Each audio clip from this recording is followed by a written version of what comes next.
Terus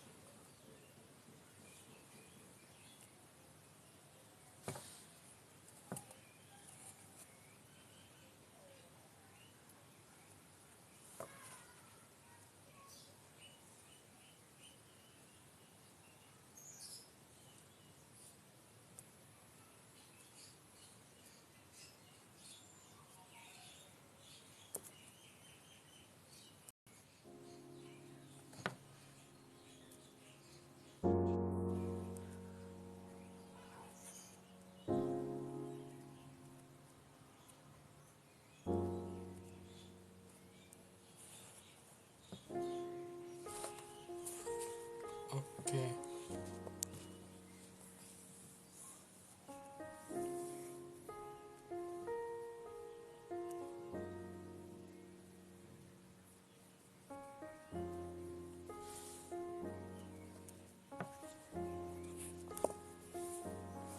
Jumpa lagi dengan Adi. Hari ini kita akan bahas tentang nervus vagus. Ya, pagi Mbak Yuni, Wahyu.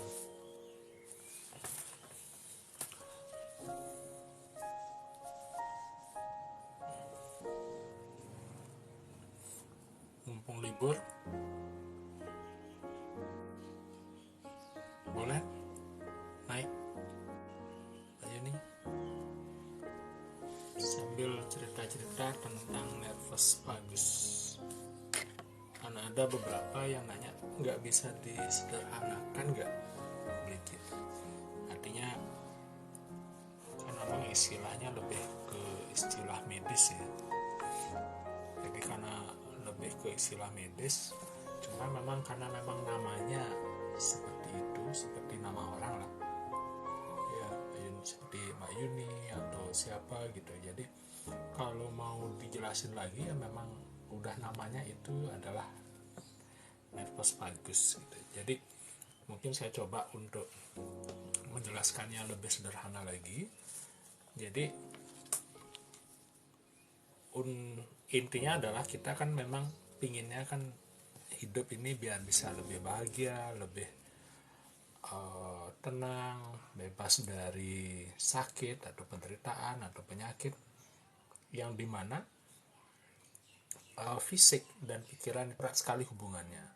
Jadi fisik dan pikiran itu erat sekali hubungannya. Oke, ada Mbak Povi, boleh kalau mau naik. Ini lagi bahas tentang saraf vagus. Kemarin Abang Oli minta disederhanakan bahasanya biar nggak terlalu banyak pakai bahasa medis gitu. Ya coba saya bikin sederhana, siapa tahu ini bisa membantu sebagai menjembatani antara istilah-istilah medis dengan awam yang bisa dipahami lebih gampang gitu. Jadi kembali lagi bahwa kita tujuannya kan pingin lebih bahagia, lebih mengurangi penderitaan dan sebagainya, dan ternyata salah satunya dengan mengaktifkan namanya saraf vagus itu bisa menjadi salah satu, sekali lagi sebagai salah satu untuk bisa mendapatkan hal itu. Kenapa? Karena kita memiliki sistem saraf yang unik yang disebut sebagai sistem saraf otonom yang otomatis. Artinya kita sudah terbiasa merespons secara otomatis, karena itu akhirnya menjadi sebuah kebiasaan. Sebagai contoh, kita pertama belajar naik mobil kan serba kaku, bingung antara mana rem, mana gas, mana kopling dan sebagainya. Kita memerlukan banyak pemikiran, mana yang harus didahulukan, mana harus diinjak terlebih dahulu dan sebagainya. Tapi begitu udah menjadi sebuah otomatis, tanpa kita pikirkan, hanya kita bisa mengendarai mobil sambil menelpon, kita bisa mengendarai mobil sambil makan snack atau apapun, karena sifatnya otomatis. Nah, itu dah yang disebut sebagai sistem saraf otomatis, yang memang arahnya adalah untuk dipermudah. Ya, terima kasih Bang Oli. Nah, ini seperti saran yang kemarin, Oli minta dia disederhanakan dulu bahasan tentang apa namanya, syarat bagus gitu.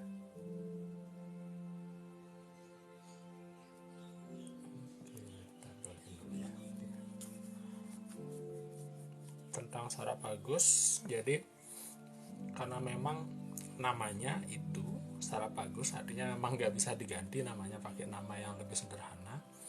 Yang jelas itu ternyata efektif sekali untuk kita, membantu kita kalau zaman sekarang ini ingin misalkan meraih kebahagiaan, untuk kesehatan dan sebagainya, karena memang kita sendiri memiliki saraf otonom namanya, yang otomatis itu terdiri dari dua, yang namanya simpatik dan juga parasimpatik. Nah, kalau yang simpatik itu saya jelaskan mungkin di sini biar lebih enak ya.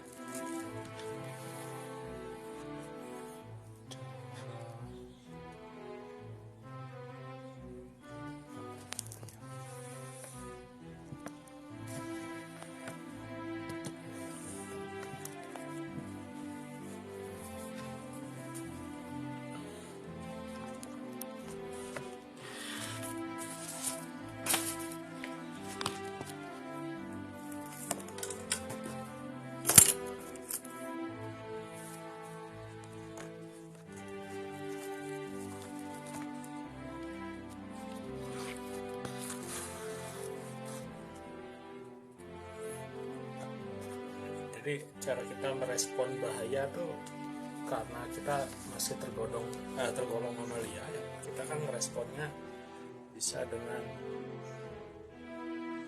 fight atau flight.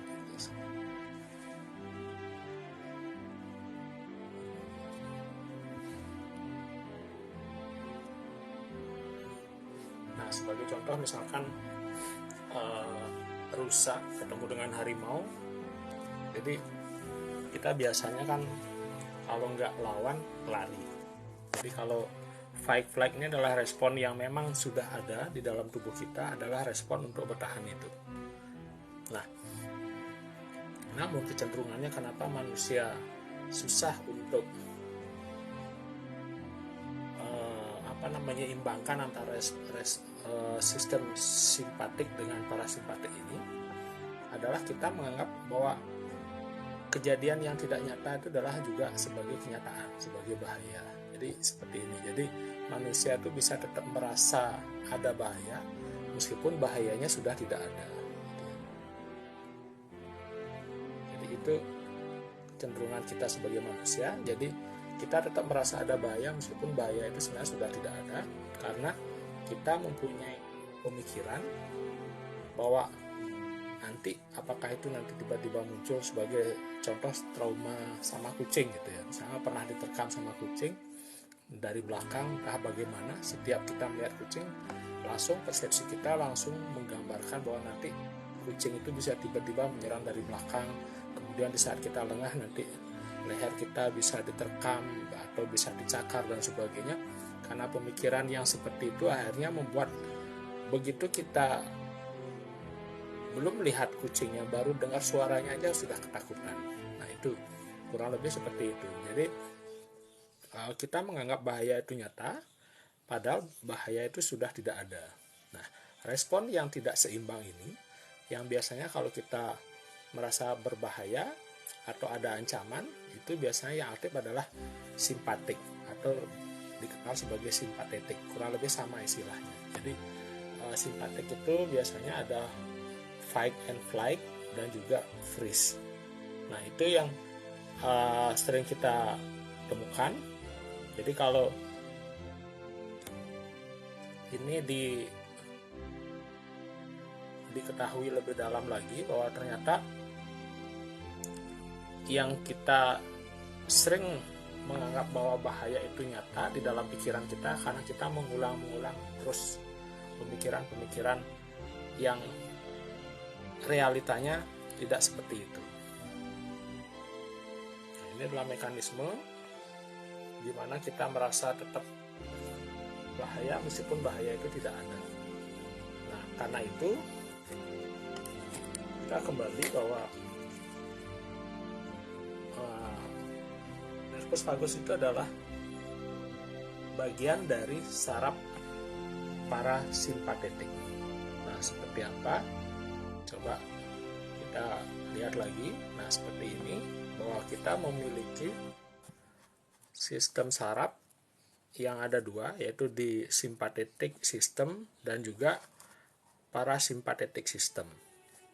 Nah, simpatetik sistem ini lebih banyak ada di tulang belakang. Nah, ini gambarnya ada di mulai dari T1 sampai T12, yaitu di torakal 1 sampai torakal 12 itu banyak sistem sarafnya. Jadi itu bisa mensarafi bagaimana pupil kita melebar, kemudian kelenjar ludah kita, kemudian pernapasan sampai jantung dan sebagainya. Itu adalah simpatetik sistem. Sementara ini perbedaannya.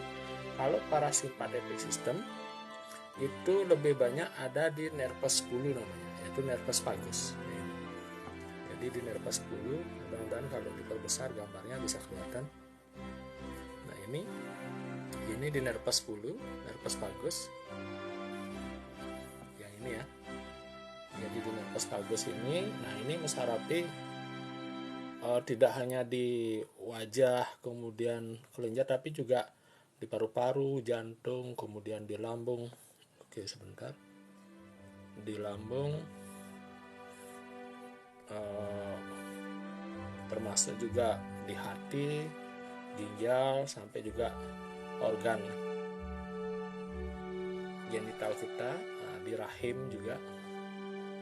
Nah, ini jadi saraf vagus ini sangat luas sekali. Jadi ini yang membuat bagaimana detak jantung kita, kemudian pernapasan kita, terus bagaimana pengaruh usus dan juga lambung kita, bagaimana juga hati kita dan juga ginjal kita. Jadi organ-organ penting ini ternyata disarafi oleh saraf vagus namanya. Makanya saraf vagus ini disebut sebagai wandering, jadi saraf yang mengembara. Jadi saraf ini ada di istilahnya mengembara kemana-mana ya. Jadi ini memainkan peran yang sangat penting untuk saraf vagus ini. Kenapa? Karena selain mengatur organ-organ utama ini ya, organ-organ utama ini itu juga mengatur dalam respon imun, yaitu kekebalan tubuh, yaitu di mana banyak terbentuk di pencernaan, yaitu kekebalan tubuh kita, karena 80% istilahnya imun kita itu diciptakan di usus. Dan menariknya juga 80% hormon kebahagiaan, yaitu terutama hormon serotonin, itu diciptakan di usus. Nah, jadi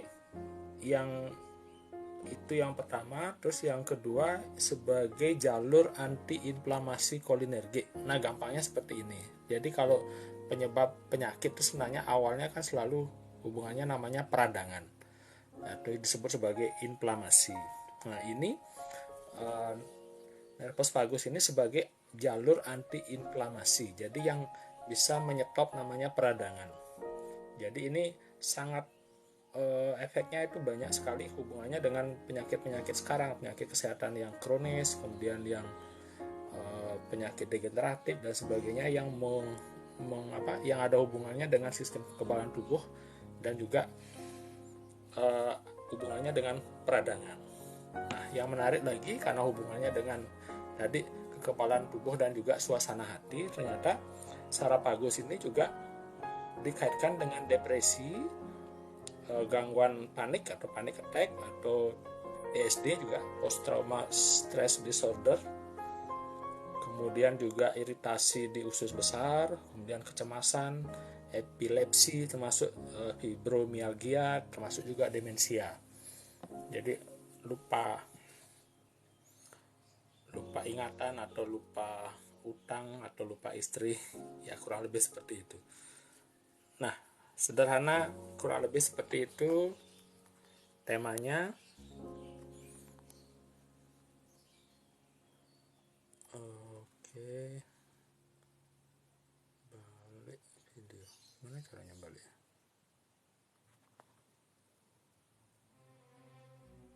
Nggak usah balik ya. Iya dah. Tadi itu terus hubungannya yang kedua, ya lebih penting lagi, ada namanya teori polifagal. Nah, teori polifagal ini juga erat kaitannya dengan saraf vagus. Nah, seperti apa teori polifagal itu? Seperti ini ya.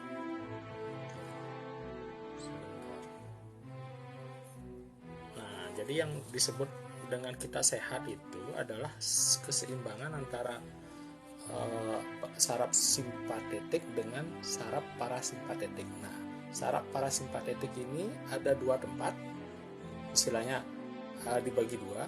Jadi ada namanya dorsal vagal, terus ada namanya ventral vagal.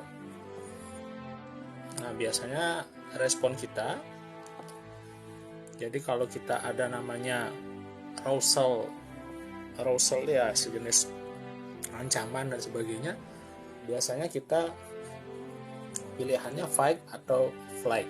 Jadi kalau kita fight itu bisa gampang marah, gampang sumbu pendek lah, gampang meledak ya, irritation, kemudian juga gampang frustasi. Kemudian kalau flightnya itu kita cepat panik, takut, kecemasan atau kekhawatiran yang berlebihan, terlalu fokus dan sebagainya. Jadi kalau ini responnya ini terus terjadi di dalam tubuh kita, fight flight ini terus terjadi, istilahnya nanti jantung akan terus berdebar, kemudian kita napas pendek terus dan sebagainya, tubuh itu akan ada waktunya, mau tidak mau, suka tidak suka, istilahnya namanya shutdown. Jadi akan kayak mesinnya udah panas tuh ya, harus dimatiin gitu. Jadi harus dimatiin, makanya ini disebut sebagai freeze. Jadi ada namanya body collapse immobility. Nah, di saat itulah kita memang suka ndak suka ya, kita harus menghemat energi ya. Jadi sistemnya di sana adalah menghemat energi. Jadi mesinnya dimatiin untuk bisa menghemat energi, sehingga ada istilahnya depresi, numbness, dissociated, kemudian juga ada namanya SIM, menyalahkan, shutdown, hopeless, preparation for death, dan terjebak ya, trapped. Jadi ini diam, posisinya akan jadi diam atau freeze karena mesinnya sudah nggak kuat lagi kalau kita terus menggunakan mekanisme ini, fight and flight ini. Jadi karena terus dia melakukan itu, makanya tubuh akan membeku, seolah-olah membeku, nggak bisa ngapain gitu. Nah, inilah proses depresi itu terjadi seperti ini. Jadi kita mulai dari kecemasan, kekhawatiran, ketakutan, panik, kemudian kalau itu terus berlanjut akan terjadi namanya shutdown. Jadi mesinnya suka nggak suka akan dimatikan. Sebagai contoh, misalkan kita takut mau disuntik sama jarum gitu ya. Jadi karena ketakutan itu, tubuh akan memfreeze sehingga kita merasa akan seperti pingsan atau pingsan beneran. Kenapa? Karena tubuh merasa kalau ini dilakukan namanya penusukan, ya kita akan bayangkan jarum itu seperti kita ditusuk ya. Jadi ditusuk itu kan ada darah keluar, sehingga tubuh akan mengeluarkan darah yang banyak, itu di dalam pikiran kita, sehingga tubuh akan mematikan sistem di dalam tubuh sehingga kita pingsan, freeze. Nah, itu juga terjadi kenapa pentingnya kita menyeimbangkan antara simpatetik dengan parasimpatik ini, yaitu kenapa kalau kita terlalu aktif seperti ini, fight flight-nya ini terlalu tinggi, tubuh akan nanti membeku. Kemudian begitu nanti udah kembali normal, akan diaktifkan kembali. Nah, itu di saat kita membeku ini, disinilah terjadi namanya depresi. Jadi membedakan cara mengatasi depresi adalah dengan social engagement. Jadi bagaimana kita berkoneksi, berhubungan, kemudian safety dengan oriented to environment. Kemudian tekniknya adalah dengan joy, kemudian in the present, kemudian ini grounding, kemudian terbuka, kemudian compassionate, penuh kasih, dan juga mindful. Nah, teknik-teknik yang diajarkan oleh rekan-rekan kita selama ini yang di spiritual itu karena memang mengaktifkan namanya ventral vagus, seperti mindful untuk mengaktifkan namanya awareness atau kesadaran, compassion, keterbukaan, joy, present moment untuk bisa hidup saat ini dan di sini, kemudian grounding. Itu adalah teknik-teknik yang bagus sekali untuk mengatasi namanya kecemasan yang berlebih, termasuk juga sampai dengan depresi. Nah, ini teori polivagal. Jadi aktifnya nanti adalah bagaimana kita menyeimbangkan antara simpatetik ini dengan parasimpatetik. Keseimbangan ini penting sekali kita sebagai manusia. Kenapa? Karena stres sekali lagi dibutuhkan. Kalau kita nggak ada stres, nggak ada namanya pertumbuhan atau kemajuan. Tapi kalau terlalu lama juga tidak bagus. Jadi perlu namanya juga relax. Kalau kita terlalu relax juga tidak bagus. Misalkan kalau kita kerja, kita pinginnya biar semangat, biar punya keinginan kerja, tapi yang aktif malah parasimpatetik. Misalkan yang dorsal vagal ini, yang memang istilahnya nggak mau move on, nggak mau kemana-mana. Nah, jadinya kayak kita kerja tapi nggak ada energinya. Nah, seperti itu. Jadi yang kita butuhkan semangat malah nggak semangat karena kita mengaktifkan namanya simpatetik. Jadi nggak selamanya parasimpatetik itu atau yang untuk relax dan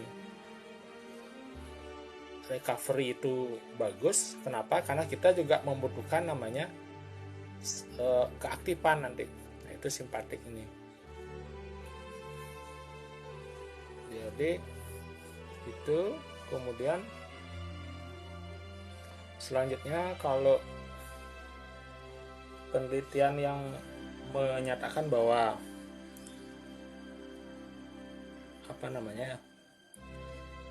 kita mulai dari yang tadi itu hubungannya antara otak dengan usus itu memang bagus sekali dan itu dihubungkan oleh namanya saraf vagus ya. Jadi seperti yang saya jelaskan tadi, otak dan usus itu dihubungkan oleh saraf vagus yang ini, yang nervus 10 ini, yang memang nama latinnya adalah kalau di Indonesia kan sebagai saraf yang mengembara.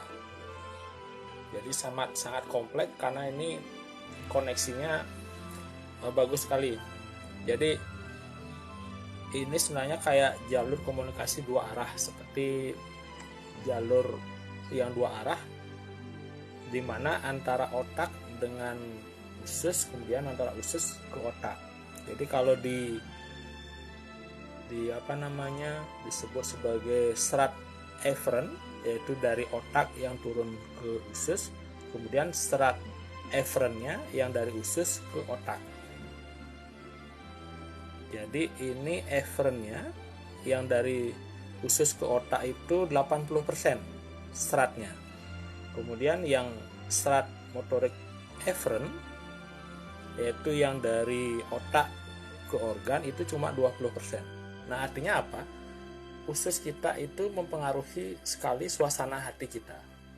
Artinya itu 80% pengaruhnya.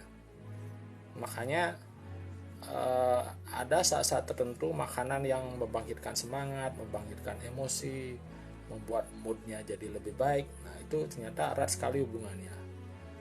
Ada makanan-makanan yang memicu kita juga tambah cemas, tambah khawatir, tambah depresi, itu juga erat sekali hubungannya. Makanya kenapa makanan itu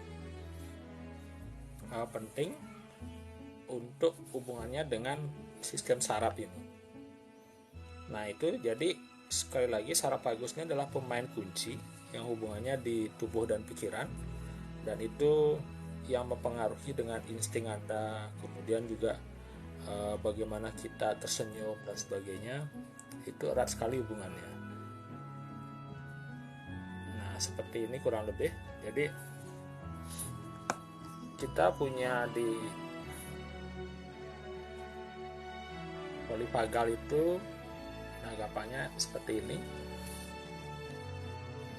Jadi ini hubungannya dengan polivagal teori. Jadi saat kita merespon, nah ini saat kita merespon biasanya kan ada sympathetic nervous system. Jadi merespon saat saraf simpatik itu merespon, itu akan membuat kita menjadi lebih awas, lebih terjaga, dan kemudian siap untuk melawan gitu, untuk berkonfrontasi, kemudian untuk bergerak, kemudian untuk defensive state. Nah, kalau kita mengaktifkan namanya parasimpatik, yaitu itu sekali lagi ada dua, ada namanya ventral, ada namanya dorsal. Jadi kalau ventral ini itu mulai dari diafragma ke atas, kemudian kalau dorsal ini dari diafragma ke bawah. Jadi kalau ventral itu yang aktif, kita akan merasa aman, kemudian terhubung, kemudian juga responsif, dan juga compassion. Jadi state-nya adalah state compassion. Kemudian kalau dorsal itu biasanya kita malas bergerak atau immobilize, diam, kemudian frozen, numb, dan dissociated state. Jadi kita merasa terpisah. Nah, jadi kalau yang suka meditasi, kita bisa mengkombinasikan ini. Bagaimana dorsal dan ventral itu bisa dua-duanya aktif. Kenapa? Karena kita membutuhkan juga namanya keheningan dengan diam. Jadi ya, istilahnya duduknya diam, kemudian juga dissociated state ini juga dibutuhkan. Kenapa? Kita berperilaku sebagai, istilahnya karena kita terpisah, kita berperilaku sebagai pengamat namanya. Jadi kita mengamati diri kita, mengamati perasaan kita, mengamati pikiran kita, mengamati bentuk-bentuk mentalnya. Jadi apapun itu kita amati, kemudian tujuannya untuk membangkitkan ini, rasa terhubung, connected, membangkitkan namanya responsif, dan membangkitkan namanya compassionate. Jadi kalau kita cuma diam aja, tidak ada rasa namanya compassion, itu meditasinya belum belum sempurna gitu. Jadi kalau kita merasa sudah ada keterhubungan, bahwa kita semua terhubung, kita semua terkonek, kita semua saling membutuhkan, kita semua adalah jejaring gitu ya.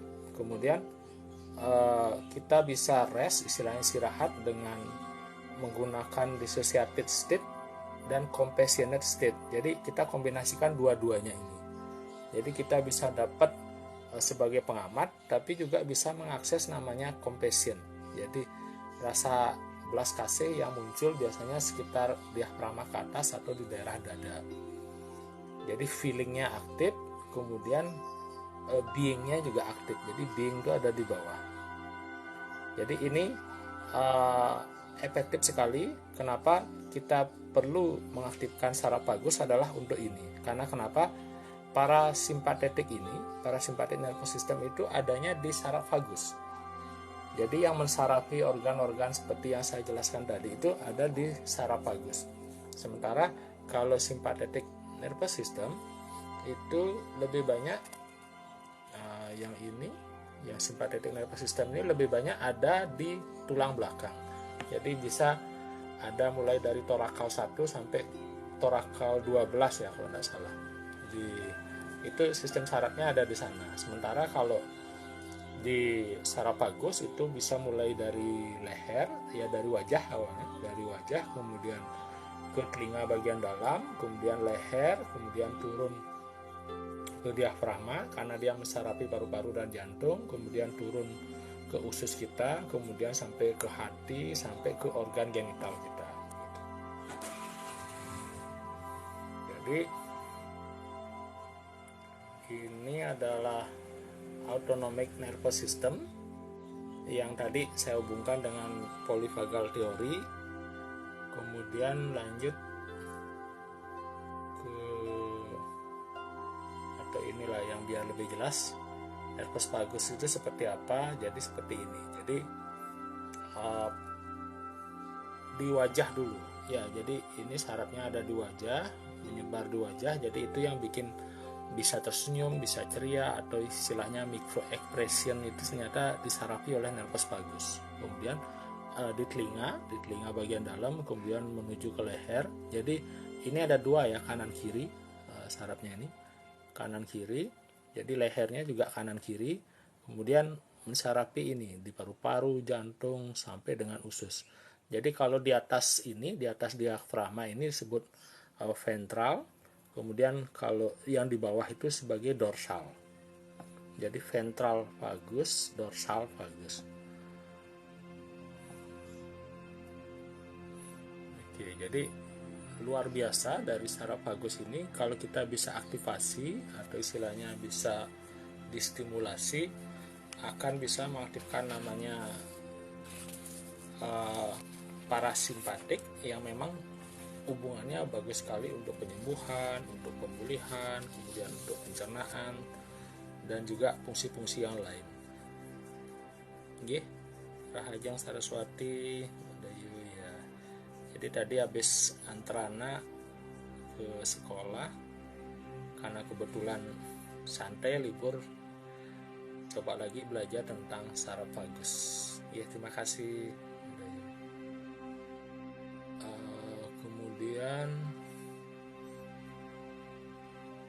mempengaruhi ini istilahnya di stress response system ya.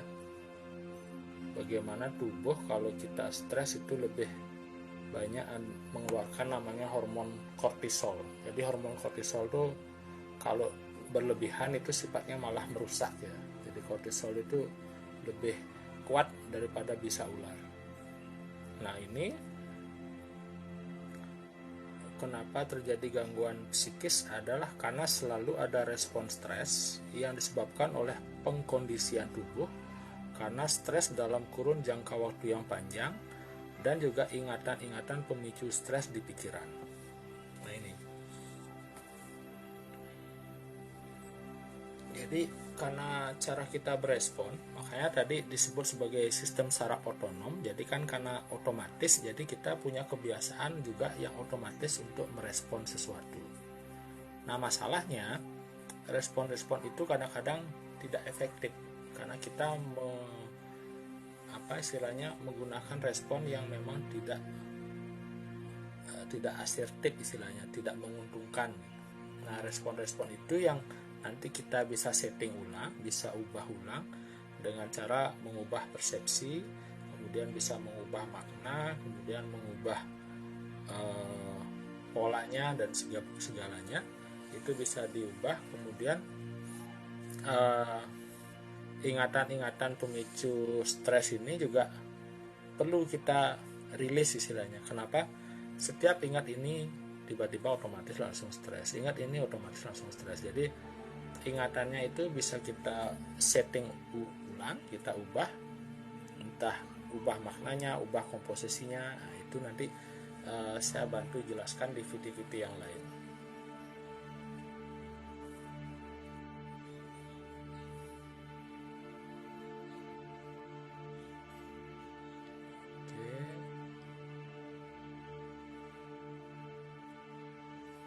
Terus solusinya apa gitu. Jadi untuk bisa membuat kita lebih pulih, bagaimana caranya? Sekali lagi, menyeimbangkan antara parasimpatik dengan simpatik. Jadi kita perlu menyeimbangkan, caranya bisa dengan membentuk respon baru terhadap stresor. Misalkan dengan memaafkan, itu adalah respon yang baru. Selama ini kita susah memaafkan, menyebabkan kita berespon berulang-ulang seperti itu. Jadi setiap lihat dia kita langsung otomatis marah, setiap membayangkan dia langsung kita gregetan, kesel, benci, dan apapun lah itu. Kemudian dengan kita teknik memaafkan, nanti akan saya bantu bikin video-videonya. Kemudian bersyukur. Nah, itu juga salah satu solusi untuk mengatasi agar kita bisa pulih dari luka batin atau dari masalah psikis, yaitu dengan bersyukur, kemudian dengan memaknai ulang, kemudian juga optimis, relax, kemudian juga kontrol emosi dan juga rasa sakit. Selain itu, selain membentuk respon baru terhadap stresor, kita juga perlu namanya membentuk mekanisme coping yang tepat. Jadi kita bangun kebiasaan baru yang positif, kemudian ada namanya social training, kemudian aktivasi perilaku, kemudian membuat atau melatih skill baru yang menunjang. Nah, ini mekanisme coping. Jadi mekanisme coping adalah cara kita merespon sesuatu, entah itu pikiran, persepsi, apapun itu, dengan cara yang jauh lebih adaptif istilahnya. Agar tujuannya sekali lagi ya, tubuh manusia kan perlu beradaptasi. Jadi dengan respon coping yang bagus itu akan membantu kita mengatasi masalah-masalah psikis yang selama ini mungkin membebani diri kita sendiri.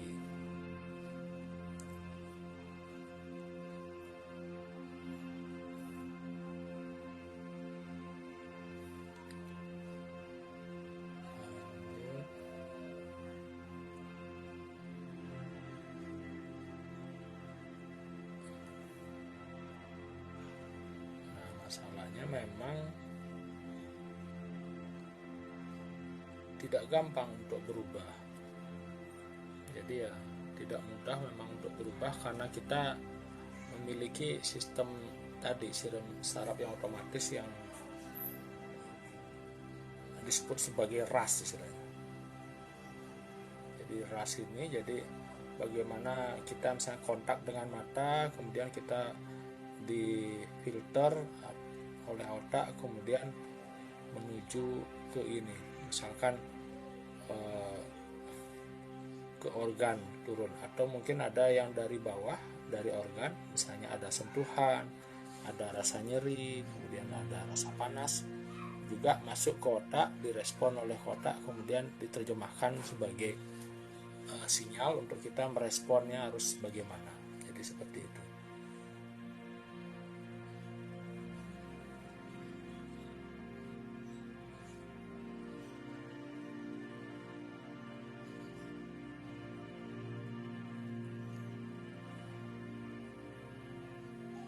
Oke, kurang lebih seperti itu tentang saraf vagus. Dan kita juga penting untuk bisa meningkatkan namanya vagal tone. Jadi vagal tone itu adalah seni untuk mengaktifasi atau menstimulasi saraf vagus ke arah yang lebih positif. Nah, vagal tone itu banyak ada di video-video. Jadi itu dulu dari saya. Terima kasih.